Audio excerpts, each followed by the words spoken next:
temperatures should not be a problem.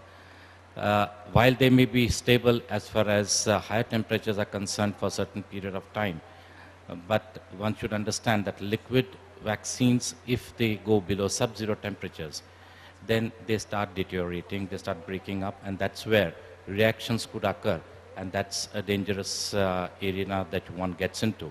So when I mentioned in the beginning that when you talk of cold chain, it's not only the plus side, but also the minus side, which needs to be given attention to. At times, some of these countries where we supply internationally can go to the other extreme of also insisting on cold chain for sterile water for injection, which is used as a diluent. But then this does happen, and one needs to sort of, end up educating those handling agencies in the recipient countries about the proper cold chain that is required, in which, I mean, some of the regulations are different for vaccines, and for diluents you need to have a different set of conduct that needs to be performed. While we are on the subject of thermostability, I am tempted to ask Mr. Harish his viewpoints on possible innovations on the horizon as far as thermostability is concerned, and maybe Mr. Kulkarni also would like to address it once to take it forward.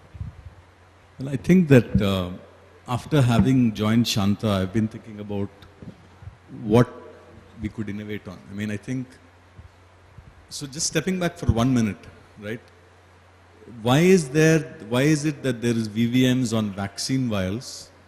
And I worked on lots of products, pharmaceutical products. None of them seem to have this VVM type of concept. Okay? That's just fundamentally, when you ask that question, you realize that the VVM concept really comes about because we're talking about developing countries, remote areas, hard to reach areas. Whereas you would never have this for a highly expensive product. Companies are always very careful. You have very, very good, you know whom to reach in a private market sense, right? So then when you turn that question on its head and say, why is this a problem? It's because of infrastructure. It's because of infrastructure. And do we expect the cold chain infrastructure to change dramatically to handle all the vaccines we want to deliver? Probably not. It's a huge, humongous investment that's required to change it. Then we look at it from a patient perspective or an end user customer perspective. You don't want to, first of all, you don't want to make a lot of vaccine and maybe throw away 30 to 40% of it because there's a cold chain problem at the end of the day and return it. It's a huge waste of resources globally, right? You've made all this effort, you've struggled to put it into place, and presumably one of the objectives is the public health objective, not just, of course it matters from a revenues perspective also, but really a public health objective is not met. So when you look at that, one of the needs that I could think of was that you need something in a thermostable regime. Now we have a lot of people working on it. I think Gates also has backed companies knowing very well that this is a problem. I can see Srimanta nodding his head in front of me because it's something that people have recognized very extensively. Okay, so for this, the vaccine industry, unfortunately, this is not the key point for innovation in so-called advanced markets, advanced economies, because they already have good cold chain. It's a problem that's specific to the industry that serves the emerging markets.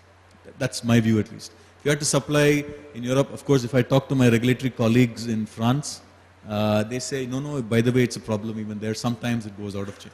Just imagine if it goes out of cold chain in Europe or the US or Japan or all these places with very great infrastructure, wonderful infrastructure. You can imagine what would happen in interior Andhra Pradesh or interior Gujarat or Africa or wherever, or Latin America, where the infrastructure is not so developed. So I think clearly there is a need. So from an innovation perspective, from making a difference, we need to think about these things.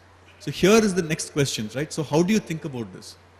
A lot of it has to, you have to use the science that we have used in other industry. You have to do rational design. Again, in my mind, if you have a very complex vaccine, it's harder to do this. If you have well-defined vaccines, well-defined molecules as vaccines, and that may be the future, right? It's innovation in the future. People are talking about well-defined vaccines. If you have well-defined vaccines, then you have well-defined degradation pathways. And I'm being scientific here because that's my background, right? My background is science. Can we identify well-defined pathways? Then you can talk about stabilizing around those pathways. What happens if it becomes -5? What happens if it becomes +15 or +40? How do you work around that? So I think really it's about rational design of vaccines to meet specific needs. Okay? So I think there are, again, many companies working on this kind of a premise. Okay? For example, another product that I've worked on in the past is insulin. People have talked about room temperature stable insulin. Okay, there's a completely different formulation-based approach. So you could take a formulation-based approach, molecular design-based approach. There are many approaches that are possible, and this is something that and the vaccine industry is quite old, unfortunately, and I think the innovation maybe not as much in this area. I think this is something that maybe we should work towards in the future. I would like to carry this question and to Mr. Mahesh, slightly rephrasing it. On one hand, we have this issues of thermostability, and then possible innovations that can overcome this challenge. But as of now, addressing the current needs, when we have a cool pack, we have a thermocol box, and you are currently operating in the market.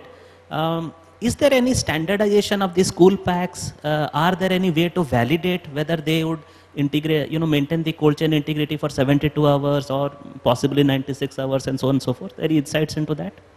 Yeah, I think there are very defined systems and methodologies to prove and validate that your package withstands the requirement of the extreme or hostile temperatures like -5 and +43. They are derived out of the WHO guidance document. It is left to the manufacturer in terms of what they just say you have to follow this guidance from WHO in terms of validating a chain, cold chain, etc. But if I am transferring this particular product into my custody, into some place in Calcutta or in Bihar, there is no assurance or there's no way that they can check that it was delivered in 72 hours. So what actually happens is that though you have a package which is validated for a defined period, some crazy driver of the truck who is driving it stops the cold, the cold unit or the compressor in between. And then the exposure to the higher temperature is unknown at the time of destination.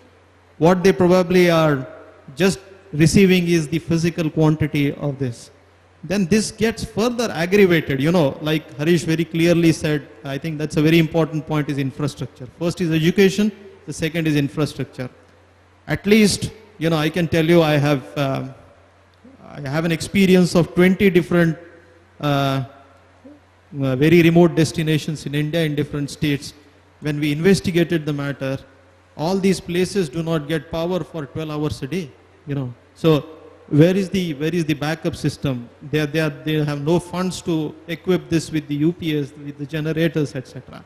So yeah, will hold on to that point. But before that, a small clarification: is there any BIS standards or ISI standards or some standards for the cool pack, so that you know that okay, if I source it from this, there is a particular integrity attached to it? Actually, in terms of the package, how you designed it, it is up to you. You have to validate it as required. You have to prove that your pre-incubation of your bricks have to be at a particular level for that particular period. However, the WHO guidance is very specific on what it needs to achieve. So there is a standard what it needs to achieve for the intended purpose. But primarily, I carry the impression that it is left to the companies to validate rather than some third-party validation.